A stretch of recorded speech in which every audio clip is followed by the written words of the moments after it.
Have you ever noticed something strange about art? Some of the most powerful and unforgettable paintings in history were not created during moments of happiness or success. Instead, they often appeared during the darkest moments of an artist's life, times of despair, loneliness, and emotional collapse. There's a painting capturing the exact moment a life is violently stolen, painted by the hands of a real-life killer. There's even a piece crafted entirely in the artist's own blood. And trust me, it only gets darker from here. Today we're going to explore 5 of the most disturbing paintings ever created. Works of art whose stories are sometimes more unsettling than the darkest horror films. The Anguished Man. But what truly makes this artwork disturbing isn't just the rumors surrounding it, it's the feeling you get when you look at it. The colors are dark and suffocating. Browns, blacks, and rusty shades of red dominate the canvas, and there is almost no light anywhere in the image. The skin of the figure looks pale and strangely decayed, as if the person is slowly dissolving into the darkness. The composition is extremely simple. There is no background, no environment, and no sense of space. The entire painting is focused on a single face floating in emptiness. There is nowhere else for the viewer's eyes to escape. If you stare at it long enough, the expression begins to feel deeply unsettling. The figure's mouth is open, as if screaming in agony, but the scream is completely silent. The eyes appear hollow, almost empty of humanity. What makes the painting even more disturbing is that nothing violent is actually happening in it. There is no blood, no monster, and no clear act of horror. Instead, the painting captures something far more uncomfortable: pure, concentrated suffering. Adding to the mystery is the fact that the identity of the artist has never been officially confirmed. According to stories told by the family who once owned the painting and shared in videos by a man named Sean Robinson, the artist who created it was said to have suffered from severe depression.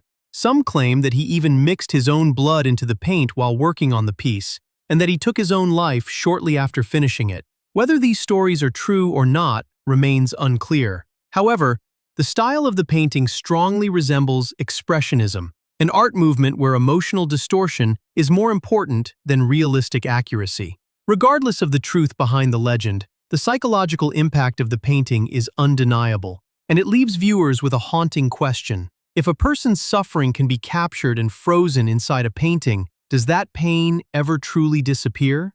Judith beheading Holofernes. If The Anguished Man is disturbing because of quiet psychological pain, then Judith beheading Holofernes is shocking for a completely different reason.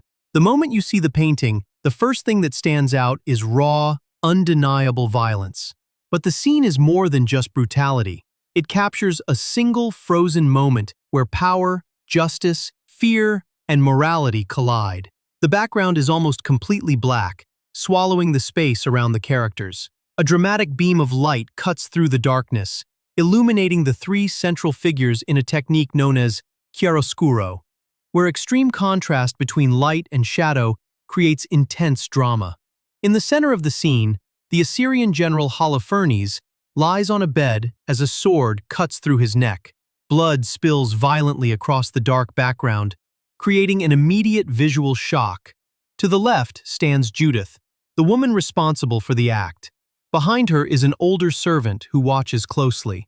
The painting captures the exact moment between life and death, the instant before Holofernes loses his head. Yet the most disturbing part of the scene isn't the blood, it's the expressions. Holofernes' eyes are wide with terror as he realizes what is happening.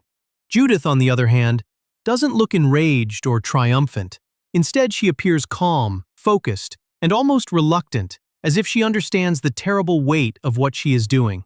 The servant's expression is even colder, watching the execution with the detached look of someone who has seen suffering before. The artist behind this dramatic scene was Caravaggio, one of the most brilliant and controversial painters in European history. Caravaggio lived a chaotic life filled with fights, gambling, and violence. In 1606, he killed a man during a duel and was forced to flee Rome, spending the rest of his life running from the law. His art was revolutionary because he refused to idealize religious subjects. Instead of painting perfect saints, he used ordinary people as models, sometimes even prostitutes, and depicted religious figures with real bodies, real emotions, and real human flaws. The The story behind the painting comes from the biblical book of Judith. In the story, Judith seduces the invading Assyrian general Holofernes to save her people. When he becomes drunk, she kills him by cutting off his head. But Caravaggio chose not to paint the heroic victory afterward. Instead, he captured the moral struggle in the exact moment the act happens, when justice and violence become almost indistinguishable. Instead of distant divine perfection, viewers were now confronted with something much more uncomfortable: the messy reality of human morality. Saturn devouring his son. If the previous painting shows violence between humans, the next one reveals something far darker. Saturn devouring his son feels less like a painting and more like a nightmare pinned to a wall. The background is almost completely black, as if the scene is taking place in a void. A cold, harsh light illuminates the pale body of a victim being held by a monstrous figure. The figure is Saturn, a powerful god from ancient mythology. His body twists unnaturally as he grips the corpse of his own child. The victim's head has already been bitten off, and Saturn's eyes stare outward in wild, almost insane terror. What makes the image so disturbing is that Saturn doesn't look powerful or triumphant. Instead, he looks desperate, terrified, driven by pure survival instinct. The artist behind this horrifying image was Francisco Goya, one of Spain's most important painters. By the time he created this work, Goya was over 70 years old. He had become completely deaf and lived in isolation, deeply affected by the destruction he had witnessed during the Napoleonic Wars. Earlier in his career, Goya had been a royal court painter, known for elegant portraits of aristocrats. But after years of war, illness, and personal suffering, his art changed dramatically. His later works became darker, more psychological, and far more disturbing. The story behind the painting comes from Roman mythology. Saturn was told by prophecy that one of his children would overthrow him. Terrified of losing his power, he devoured each child immediately after they were born. Earlier artists depicted this myth symbolically, but Goya painted it like a brutal murder happening in the darkness.